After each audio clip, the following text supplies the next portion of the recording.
right? Atmospheric refraction, the last part of the story and pretty much interesting. तो आइए इसको सीखते हैं.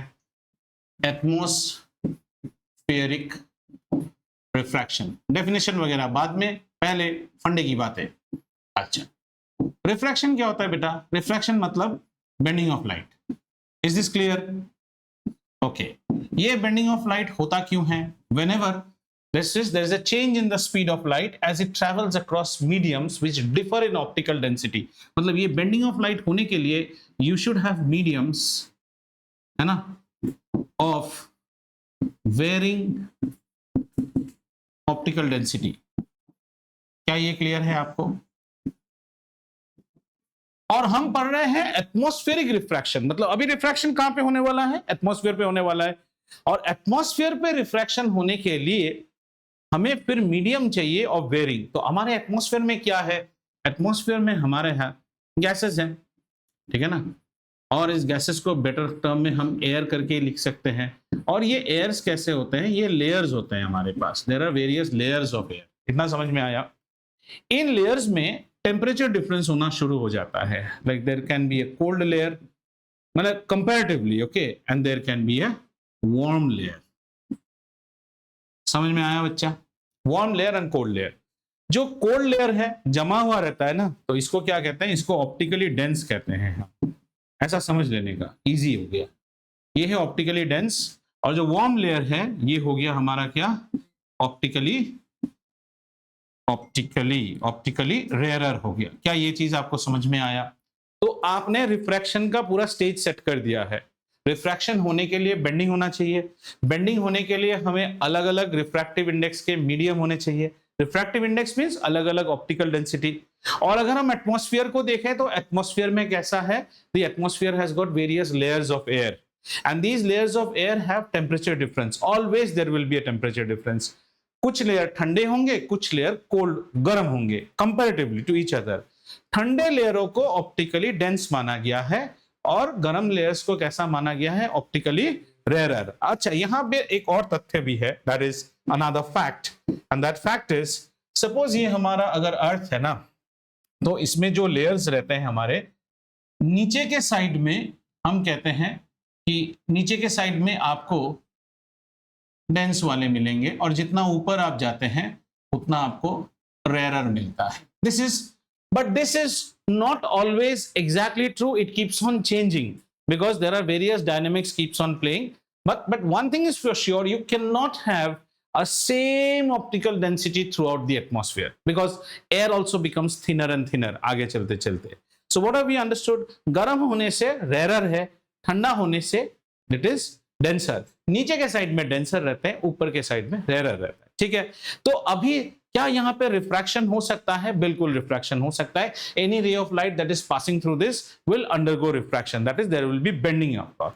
अगर इसका थोड़ा सा एग्जांपल आप देखने की कोशिश करें तो जैसे अगर आप बॉलीवुड की मूवीज देखें और जहां पे मान लो हीरो के किसी को मार डाला, अब उसकी चिता जल रही है और वो उसके सामने कहता है आज मैं तेरे शोलों की कसम खाता हूं. तो जैसे ये आग जलते रहता है ना, तो यू विल सी दैट उसके पीछे वाले जो चीजें हैं ना, they are no more static. Have you seen? Fire जब चलता है तो आपको वो चीज थोड़ा सा हिलना जैसा दिखना शुरू हो जाता है. That's why, because फ्लेम के पास वाला जोन हॉट एयर है, उसके बाद कोल्ड एयर है. So you do not see exactly, जैसे पीछे ये सब थोड़ा मनो यार, थोड़ा मूवी वर्ल्ड में जाओ, जैसे ही आपका फोकस करता है ना on the cremation fire, they will show that the fire is on their, और पीछे के जो पेड़ वेर है ना वो थोड़े ऐसे ऐसे हिलते रहते हैं.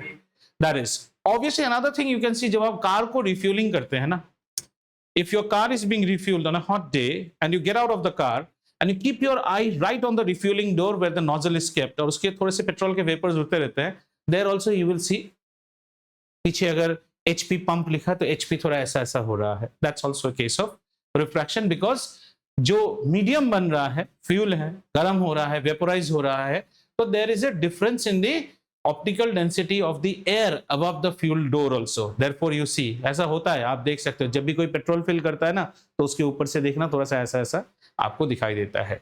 So let's now understand what is atmospheric refraction. The refraction that happens in the layer across the layers of atmosphere due to varying optical density of different layers of air that comprise the atmosphere is called atmospheric refraction. मतलब इतना तो कुछ hi fi English नहीं है।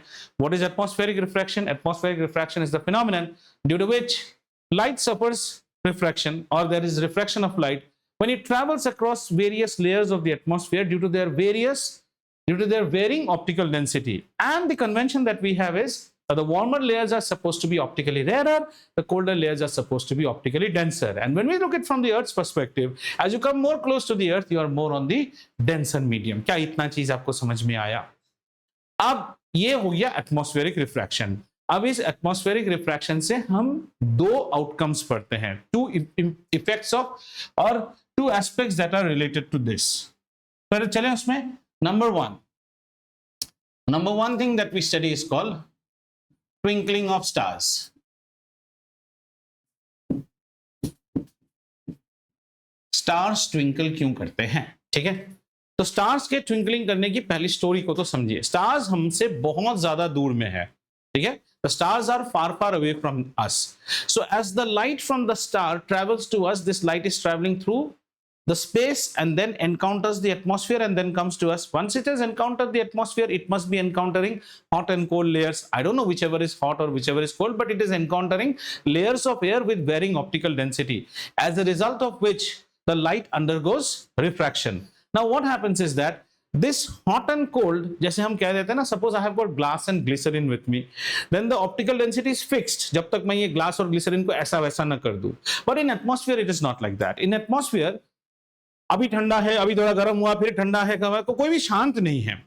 तो whenever light is encountering a denser zone as compared to a rarer zone, more bending is happening, the light is reaching you faster, you see a bright intensity. नहीं तो आप फिर क्या, इसलिए कैसा होता है, twinkling of lights also depends every day, every night.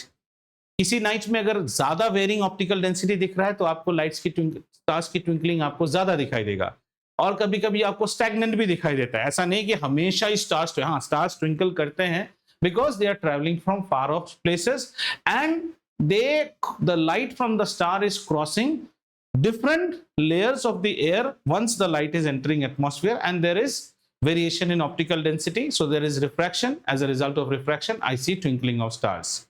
अब सवाल आता है, तो फिर प्लैनेट वा काहे ट्विंकलिंग नहीं करता है ना? बचपन में हम पढ़ते थे stars have their own light, planets don't have their own light, सिर्फ स्टार्स ट्विंकल, प्लैनेट्स डोंट। ऐसा कुछ नहीं है। ऐसा रीजन क्या है? देखो, जो हमारा स्टार है ना, ये बेटा एक पॉइंट ऑब्जेक्ट की तरह है। पॉइंट ऑब्जेक्ट, ये पॉइंट ऑब्जेक्ट क्यों है? क्योंकि ये है वेरी फार अवे, बहुत दूर पे है, और ये पॉइंट ऑब्जेक्ट हो गया है। समझ में आ रहा है? बहुत दूर से जब पॉइंट ऑब्जेक्ट में हो रहा है ना, the impact of atmospheric refraction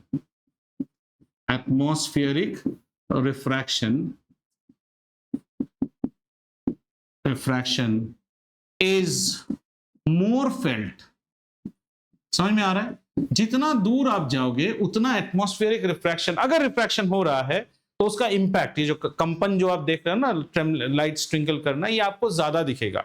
एक कॉमन एग्जांपल लेते हैं। Let's get on to the roof of our apartment tower and say we are focusing on, and we are in heart of city. जैसे आप किसी बॉम्बे में आप अंधेरी या फिर ऐसे जगह पे अगर आप चले जाओगे और high sky scraper building, all around you is lights, okay? Try to focus on a very far off light and a very nearby light.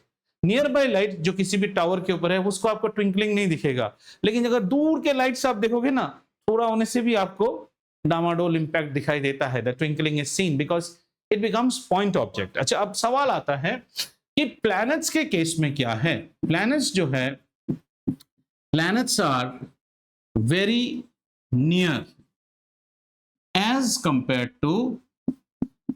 compared to stars। समझ में आया? और वेरी नियर होने के बाद ये जो प्लैनेट है, ये लार्ज बॉडी कहते हैं हम इसे ऑप्टिक्स में। ये लार्ज बॉडी है बच्चा।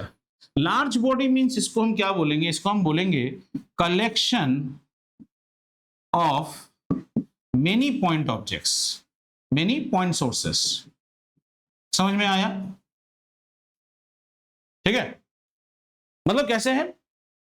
लाइक अगरबत्ती देखो ना, एक अगरबत्ती जल रहा है, वो अगर स्टार है तो ये प्लैनेट जो है सिगार की तरह है, इतना बड़ा जल रहा है, समझ में आया? That the cigar is also a combination of many agarbattis.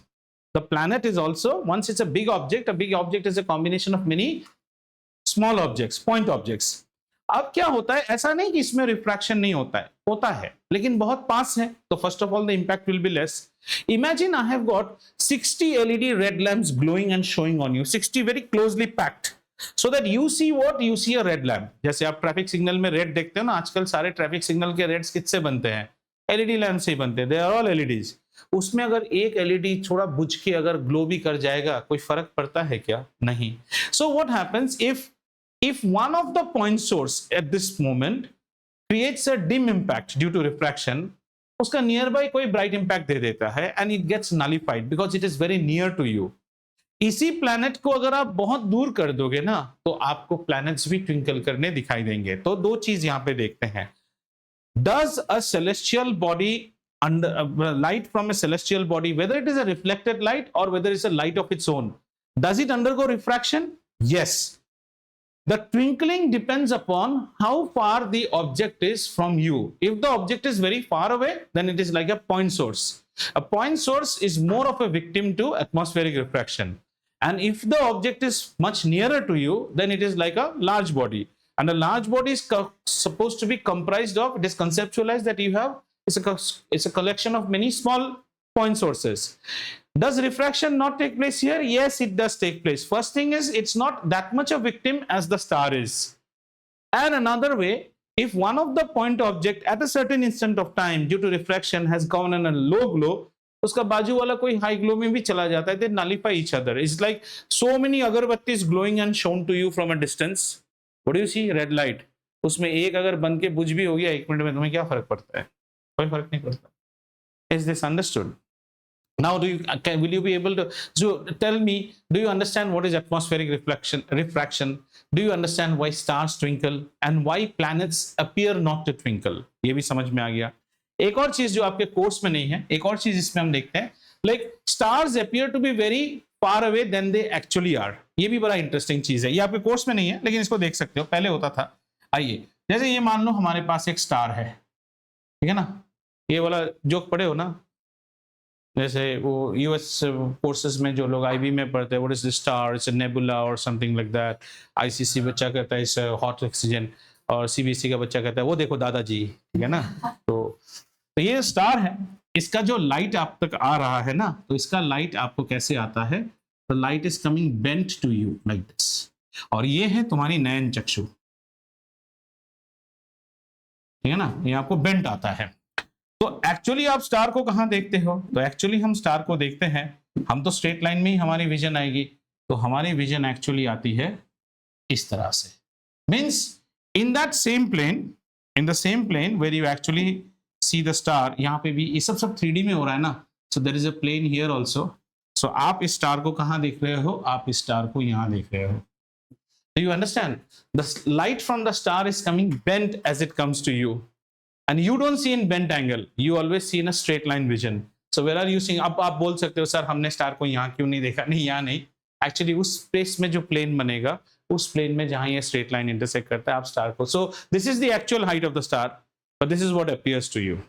So there is a nice thing, if you see in Maharashtra there is a festival called Gudi Padwa. आप तो जानते हो गुड़ी पड़वा का मतलब क्या है? वो इक्विनॉक्स हम कहते हैं. उस दिन और रात बराबर हो जाते हैं, 2 बार होता है ऐसा.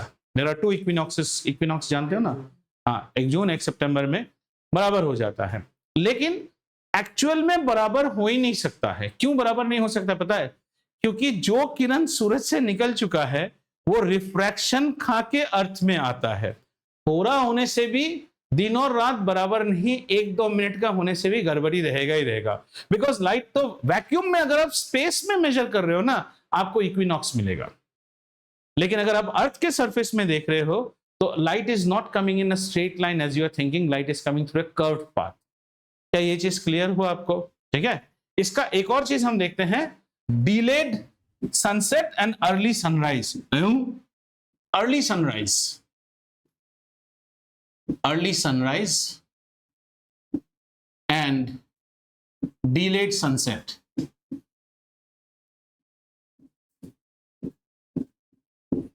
जो आप सोचते हो वैसा नहीं है। Early sunrise and delayed sunset, इसको समझते हैं थोड़ा सा। इसको समझने के लिए सबसे पहले हमें समझना पड़ेगा कि एक चीज होता है जिसे हम कहते हैं होराइजन। होराइजन समझते हो, जहां तक आपकी नजर जाती है वो होराइजन है। उसके बाद कैसा लगता है, हमने पढ़ा था ना, Magellan sailed all across the world is round. How do you feel the world is round?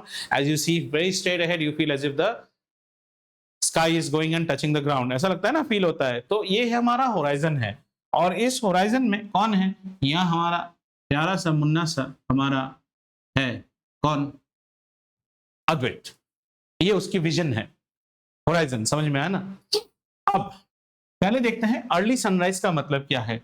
अब जो सन है ना, अब सन अभी भी, अद्वैत हमारे हैदराबाद में है, तो हैदराबाद में के होराइजन में सन अभी तक आया ही नहीं है ना। सन कहाँ है अभी भी, सन मान लो अभी भी मलेशिया के आसपास है, ईस्ट से आता है ना, तो अभी आया नहीं है। ये सोचता है मैं थोड़ा और 2 मिनट सो लूं, है ना, इसीलिए इसका एग्जाम्पल लिया। ये सोचता है मैं 2 मिनट और सो लूं, पर इसकी माया देखो कैसी है। इससे जो रेज निकलती है ना, इसके रेज यहां पे आते ही कैसे बेंट हो जा रहा है।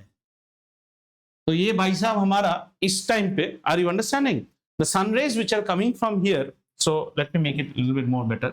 सो ऐसा कर्व है, क्लियर हुआ, बिकॉज एटमॉस्फेरिक रिफ्रैक्शन होगा and you have got colder zones, air जो सामने आते हैं डेंसर हो जाता है, तो बेंडिंग ज्यादा हो गया है। बेंडिंग ज्यादा होते ही प्रॉब्लम क्या हो गया है, अब हमारे अद्वैत भाई साहब को ये सन नजर आना शुरू हो गया है। कहां से, यहां से उसको ये सन नजर आना शुरू हो गया है। So he is actually sighting the sun even before the sun has actually come to his vision of horizon. Do you understand? So apparently the sunrise इसके लिए जल्दी हुआ है, और ये ट्रुथ है, ये difference is 2 minutes. So if the sunrise is actually happening, if he's seeing the sunrise at 5:58, actually the sunrise should happen at 6 o'clock sunrise होना चाहिए, उसको पहले ही दिख गया है। ये क्या हो गया, इसको हम कहते हैं अर्ली सनराइज। समझते हैं फिर बात को। The sun is still not in his view of horizon, the sun is below the horizon, but the rays that come out from the sun undergo atmospheric refraction, and as they reach the atmosphere of the earth they undergo bending, bend होके यहाँ पे आ गया है, और इसके यहाँ से straight line vision करने से उसे दिख गया। अब शाम को चलते हैं, ठीक है। शाम को कैसा है, शाम को the sun has set at 6 o'clock. The sun is already below the horizon. Are you understanding?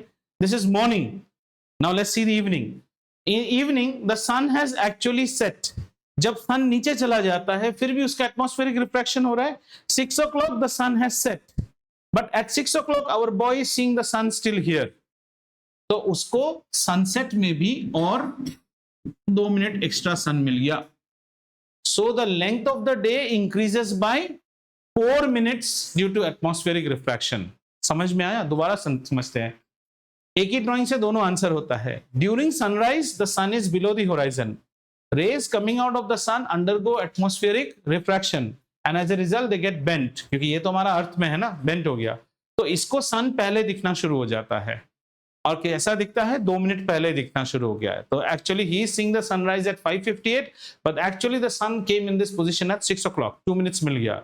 In the evening now the sun, दिन ढल गया है, the sun has gone down, but नहीं डाउन और नीचे चला जाएगा। देखो इससे तो बेंडिंग हो रहा है ना, सन तो और नीचे चला जाएगा, धीरे धीरे धीरे पीछे की साइड जाना शुरू हो गया। अभी यूरोप में सन जा रहा है, सऊदी उदी में है, उससे और पीछे बेरूट उरूट होके चला जाएगा।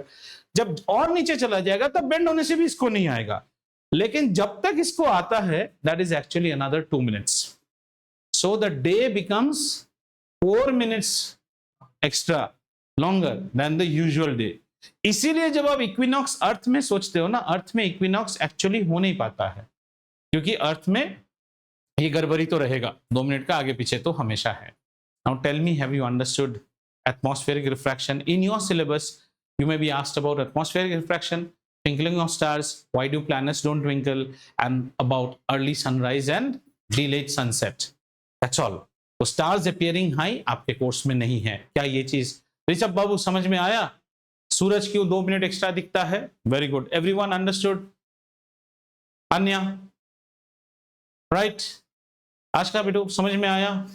सूरज क्यों, ये हो गया हमारा।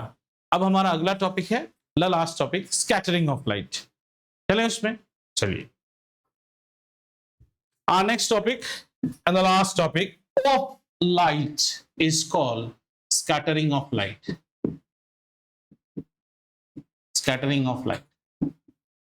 Scattering मतलब क्या? बिखरे रहना, लाइट इधर उधर बिखर रहना, स्कैटरिंग ऑफ लाइट।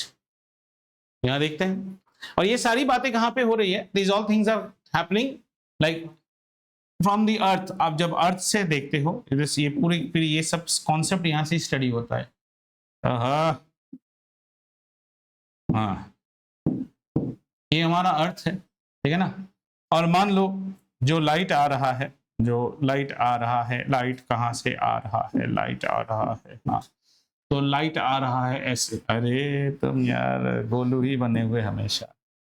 लाइट ऐसे आ रहा है, तो ये लाइट आते आते क्या होता है ना, ये this is actually scattering of light, throwing of light in all directions as it crosses a medium is called scattering of light. बिखर के जाना।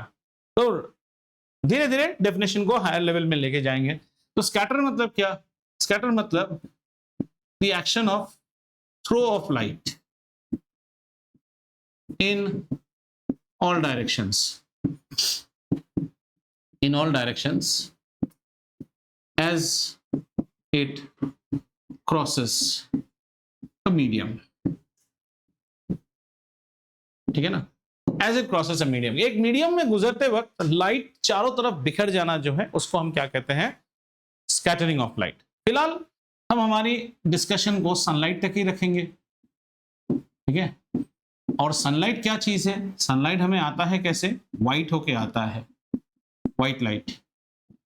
और अपने को तो पता है इसमें 7 कलर्स है, और 7 कलर्स का मतलब है 7 डिफरेंट वेवलेंथ्स है हमारे पास, ये याद रखिएगा, ठीक है ना।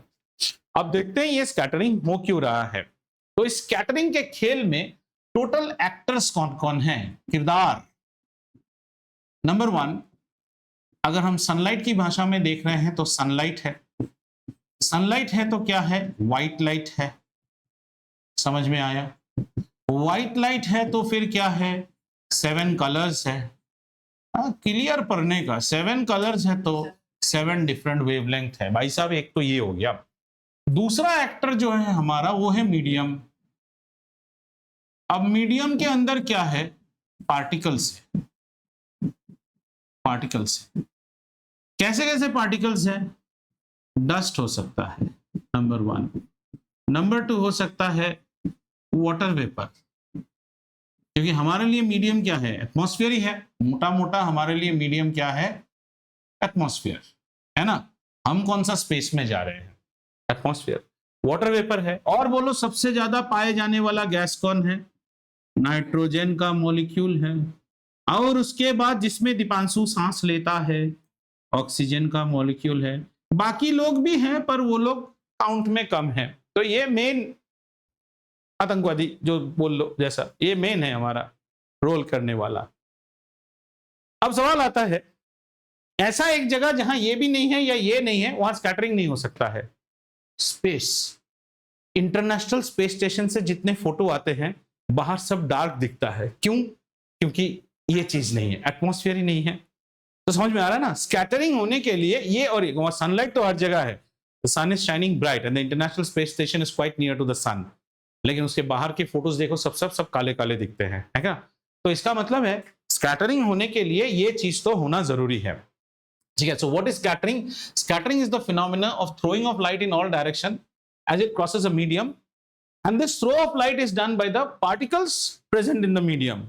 The particles that may be present in our atmosphere, we have subdivided them as dust, water vapor जो कि moisture हो गया हमारा, nitrogen molecules and oxygen molecules। अब आप बोल सकते हो sir argon and trace gases मेरे साथ दुश्मनी है क्या? है, वो सब छोटे छोटे हैं, ये बड़े चीज है।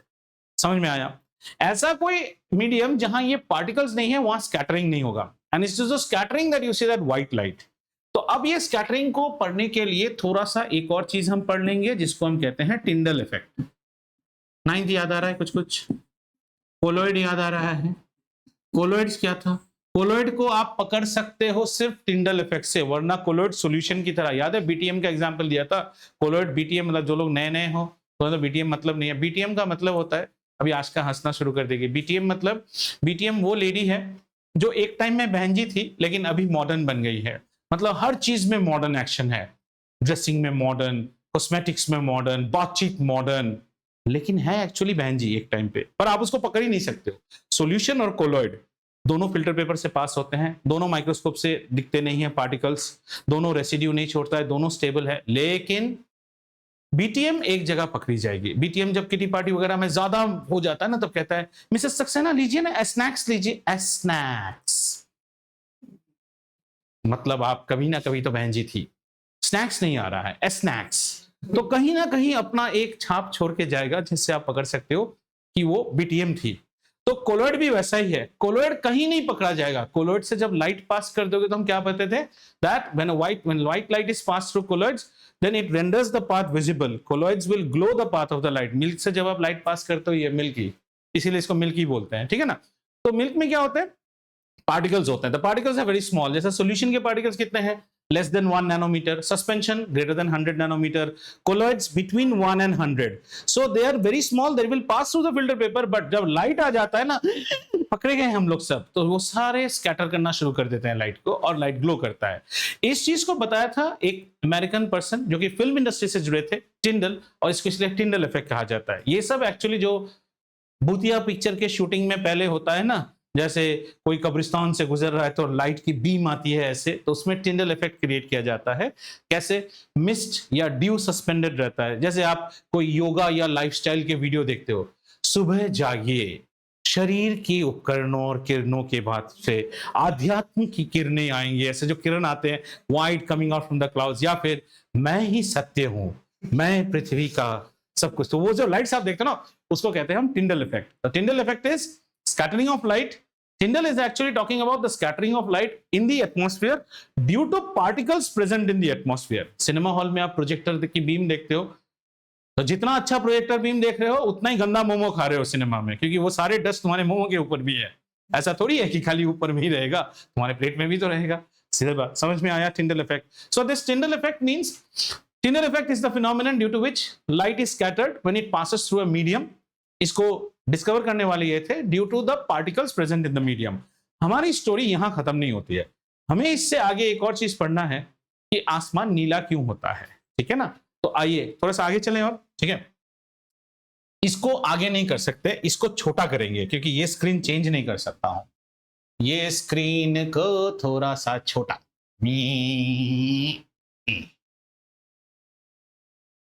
इसे थोड़ा सा छोटा करते हैं,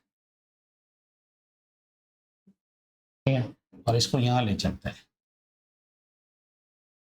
बराबर, समझ आया। आइए अब बात करते हैं स्कैटरिंग। तो इसको, स्कैटरिंग को पॉलिनोमियल की भाषा में देखते हैं। Scattering, scattering can be said that it is a function of the wavelength that is coming, do you agree, and it is also the function of the particles. अब ये पार्टिकल्स जो है ना, ये दो कैटेगरी में डिवाइड हो जाते हैं, लार्ज एंड स्मॉल, है ना, लार्ज एंड स्मॉल। अब लार्ज एंड स्मॉल भी बड़ा डेंजरस है। घटोत्कच का नाम सुने हो ना, भीम का बेटा राक्षस था, पर जब वो राक्षस था उसकी माँ के लिए तो वो नन्ना मुन्ना ही था ना। तो लार्ज एंड स्मॉल का डेफिनेशन क्या है, कितना लार्ज कितना स्मॉल। तो जब हम लार्ज एंड स्मॉल करते हैं तो ये लार्ज एंड स्मॉल का कंपैरिजन होता है, the comparison is with the wavelength of the light। अब आप बोलोगे सर किसका वेवलेंथ, कंपोनेंट्स के वेवलेंथ, जो भी हो गया, तो वेवलेंथ्स ऑफ द लाइट, ठीक है। तो कोई पार्टिकल ऐसा होगा जिसकी size is quite bigger as compare to the wavelength, समझ में आया, और कोई पार्टिकल ऐसा होगा जिसकी size is smaller as compare to the wavelength. हमारे लिए ये स्मॉलर वाले काफी मायने रखेंगे। ये स्मॉलर में आएगा नाइट्रोजन और ऑक्सीजन के मॉलिक्यूल्स, ये बड़े छोटे छोटे होते हैं, और इनका जो साइज है it is comparable with the wavelength of light. And what is the wavelength of light? Wavelength of light is from 400 nanometers to 700 nanometers, इतना भी याद रखिए। And the order is like this, VIBGYOR. VIBGYOR भाई साहब समझ में आया? मतलब जब तक आप रेड के साइड में जा रहे हो आपकी वेवलेंथ बढ़ रही है, जब आप ब्लू के साइड में आ रहे हो तो आपकी वेवलेंथ घट रही है। एंड द फ्रीक्वेंसी इज उल्टा, इस साइड में फ्रीक्वेंसी ज्यादा होगा, उस साइड में फ्रीक्वेंसी कम होगा, because the product has to be the speed of light. Clear? इतना समझ में आया? क्या क्या समझे आपने? That the scattering is a function of the wavelength. Okay, whichever light you want to scatter, right now sun is giving you white light। आपको छन्नी में छन के तो नहीं, ले बेटा ब्लू ले ले तू, ऐसा नहीं आता है, व्हाइट लाइट ही आ रहा है हमारे पास। और पार्टिकल्स, पार्टिकल्स दो में तोड़े गए हैं, large particles, small particles, large particles and small particles. Large मतलब क्या? Large, large as compare to the wavelength of light, small as compare to the wavelength. अच्छा, यहां थोड़ा और इंटरेस्टिंग है, ये जो लाइट है ना, इस लाइट में कहते तो हम हैं कि इसमें 7 कलर्स हैं, पर इसका जो डोमिनेंस है, डोमिनेंस, इसका डोमिनेंस देखा जाता है in the blues and in the reds. मतलब यहां हमारे दादाजी की तरफ there is nothing called orange, सभी लाल ही है, there is nothing called indigo, सब ब्लू ही है, ज्यादा नीला और ज्यादा। और अगर आप नीले का वेवलेंथ देखो ना, the lambda of the blues is almost equal to half the lambda of the reds। ऐसे भी देखो 400 to 700, almost समझ में आ रहा है? The blue wavelengths are almost the half, or you can say the red wavelengths are almost double of the blue, 400, 800, 700। इतना समझ में आया स्टोरी?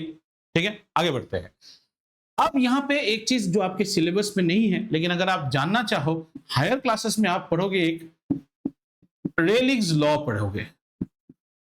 मैं इस लॉ को नहीं पढ़ाऊंगा, मैं इसका एक आउटकम पढ़ाता हूं। Rayleigh's law talks all about scattering, कि स्कैटरिंग कैसा है। रेलिग का लॉ कहता है कि ये जो स्कैटरिंग होगा, स्कैटरिंग का मतलब क्या है? Throwing away of light. क्या करेगा? थ्रो ऑफ लाइट, अल्टीमेटली वही तो चीज है। और थ्रो कौन करता है? ये पार्टिकल्स थ्रो करेंगे। This is inversely proportional to the 4th power of the wavelength. बड़ा अच्छा चीज है, देखो, inversely proportional to the 4th power of the wavelength. मतलब जितना तुम्हारा वेवलेंथ ज्यादा है, तुम उतने ही कम स्कैटर होगे। नथिंग ग्रेट यार, सिंपल चीज है। ये कहता है जितना तुम्हारा वेवलेंथ ज्यादा होगा, तुम उतना कम स्कैटर होगे। जरा विबज्योर में बोलो तो किसका वेवलेंथ ज्यादा है? रेड का। इसीलिए सारे खतरे की निशानी लाल में होता है। जितना दूर होगा स्कैटरिंग नहीं है। अगर आप कोल्ड डे में ट्रेन बोलते, ट्रेन से तो सफर नहीं किए हो, ट्रेन में ठंडे दिनों में जैसे आप दरवाजा से बाहर निकल कर ट्रेन टर्न लेता है ना, और आपको वहां पर रेड दिखाई देता है, यू डोंट, दम ठंडी ले लो कानपुर स्टेशन के सामने भी, लेकिन आपको क्लाउड नहीं दिखेगा रेड का। Red will be seen as sharp bright red. Red का स्कैटरिंग नहीं होता है। इसीलिए ब्रेक लैंप से लेके खतरे की सब घंटी, एविएशन टावर लैंप, हर टावर के ऊपर है ना red lamps, everything will be in red. Plane कितना ऊपर उठता है, प्लेन के विंग्स में देखा ना, एक साइड ग्रीन एक साइड रेड रहता है। तो जैसे ही रेड रहेगा ना, और उठते वक्त रहता है क्या है? ब्लू रहेगा। जैसे रेड रहेगा तो रेड तुम्हें बहुत दूर से दिखाई देगा, क्योंकि रेड का वेवलेंथ बहुत ज्यादा है। जिसका वेवलेंथ ज्यादा है उसका स्कैटरिंग लो होएगा। समझ में आया? तो यहां से एक चीज तो हमको क्लियर हो गया रेलिग के लॉ से भी, कि the blues will scatter more than red. ये चीज समझ में आया? अब आओ, जो स्कैटर कौन लोग करेंगे? ये पार्टिकल्स। अच्छा, इसमें अब कैसा रहता है? जो लोग लार्ज होते हैं ना, द लार्ज वंस ये are unable to scatter components of light. Components of light मतलब समझ में आ गया? ये लोग क्या देखते हैं? सिर्फ सफेद लाइट देखते हैं। Dust particles, water particle, water vapor, they are unable to distinguish between the different wavelengths in terms of scattering। ये भी स्कैटर करेगा, लेकिन वो कैसे स्कैटर कर रहा है? वो उसको सिर्फ दादाजी देख रहा है, मतलब एक ही व्हाइट लाइट। इसीलिए जो क्लाउड है ये आपको व्हाइट दिखता है। क्लाउड किससे बना हुआ है? वाटर वेपर के, वाटर पार्टिकल से बना हुआ है। ये प्रॉब्लम इस ससुरे में ये है कि he cannot distinguish between the wavelengths because his size is much bigger than the size of the wavelength. Scattering मतलब आप एक छोटे पार्टिकल बन गए, इतना छोटा बन गए हो कि आप और वेवलेंथ कंपेरेबल है, मतलब just like arrow and ball hitting जैसा हो रहा है। ये सोच इतना बड़ा है, उसको एक नहीं पूरा लाइट आके हिट कर रहा है, तो ये क्या करेगा? Will it not scatter? He will scatter, but how will be scatter? He will scatter as white light.